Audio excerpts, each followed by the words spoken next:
देश के 8 राज्यों में कोविड-19 का आर फैक्टर या प्रजनन दर 1 से ऊपर है। केंद्रीय स्वास्थ्य और परिवार कल्याण मंत्रालय ने अपने प्रेस कॉन्फ्रेंस में ये जानकारी दी है। 8 राज्यों में आर फैक्टर 1 से ऊपर होने का मतलब है कि कोरोना वायरस का संक्रमण फिर से पैर पसारने लगा है। वायरस की प्रजनन दर को आर वैल्यू कहते हैं, जिसका मतलब है कि कोरोना वायरस संक्रमित व्यक्ति जितने लोगों को संक्रमित करता है उसे ही आर वैल्यू कहते हैं। उदाहरण के लिए, अगर कोरोना वायरस से संक्रमित व्यक्ति एक और व्यक्ति को संक्रमित करता है तो आर वैल्यू 1 होगी। अगर वह 2 लोगों को संक्रमित करता है तो यहाँ पर आर वैल्यू 2 होगी। ऐसे में 8 राज्यों में आर फैक्टर या वैल्यू का 1 को पार करने का मतलब है कि वहाँ संक्रमण की रफ्तार तेज हो गई है। प्रेस कॉन्फ्रेंस में संयुक्त सचिव लव अग्रवाल ने इसकी जानकारी दी और चिंता जताई।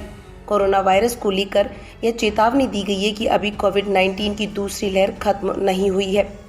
गौरतलब है कि दिल्ली एम्स के प्रमुख डॉक्टर रणदीप गुलेरिया भी आर वैल्यू को लेकर चिंता जता चुके हैं। गुलेरिया ने हाल ही में ये बात कही थी कि आर वैल्यू का 0.96 से शुरू होकर 1 तक जाना चिंता का कारण है। इसका मतलब है कि एक कोविड संक्रमित व्यक्ति से संक्रमण फैलने की आशंका ज़्यादा हो गई है।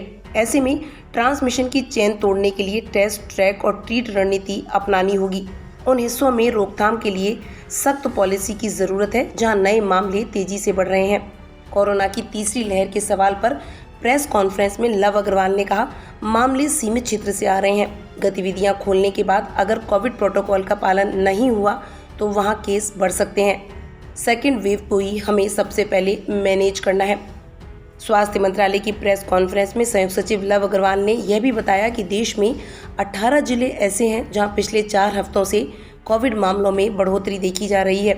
इन 18 जिलों से देश के 47.5% कोविड मामले आ रहे हैं।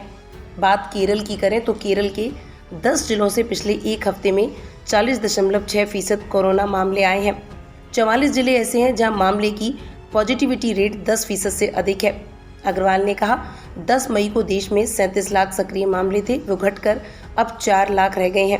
एक राज्य ऐसा है जहां 1 लाख से अधिक सक्रिय मामले हैं और 8 राज्य ऐसे हैं जहां 10,000 से 1 लाख सक्रिय मामले हैं और 27 राज्य ऐसे हैं जहां 10,000 से भी कम सक्रिय मामले हैं।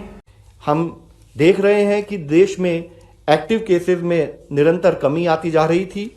37 लाख केसेस जहां एक समय पर 10 मई में थे, वह घटकर अब 4 लाख केसेस रह गए हैं। यहाँ यह समझना भी अति आवश्यक है कि जिस तरह से कुछ स्टेट्स में केसेस बढ़े हैं, उसी स्थाई पर जहां हमने 27 और 28 जुलाई में देश में एक्टिव केसेस की संख्या 4 लाख से कम थी, अब वह केस की संख्या बढ़कर भी 4,04,000 हो गई है। देश का रिकवरी रेट एक कंटिन्यूड पॉजिटिव ट्रेंड के रूप में 97.4% कंटिन्यू कर रहा है। जरूरत है कि हम रिकवरी रेट पर, क्लिनिकल मैनेजमेंट पर अपना फोकस उसी स्थाई से बनाए रखें। बहरहाल, इस प्रेस कॉन्फ्रेंस से हमें ये समझने की ज़रूरत है कि अभी भी पूरी सावधानी रखने की ज़रूरत है, क्योंकि हमारा देश अभी कोरोना की सेकेंड वेव से ही बाहर नहीं आया है और एक बार फिर से आर वैल्यू में बढ़ोतरी देखी जा रही है, जो कि चिंता की बात है।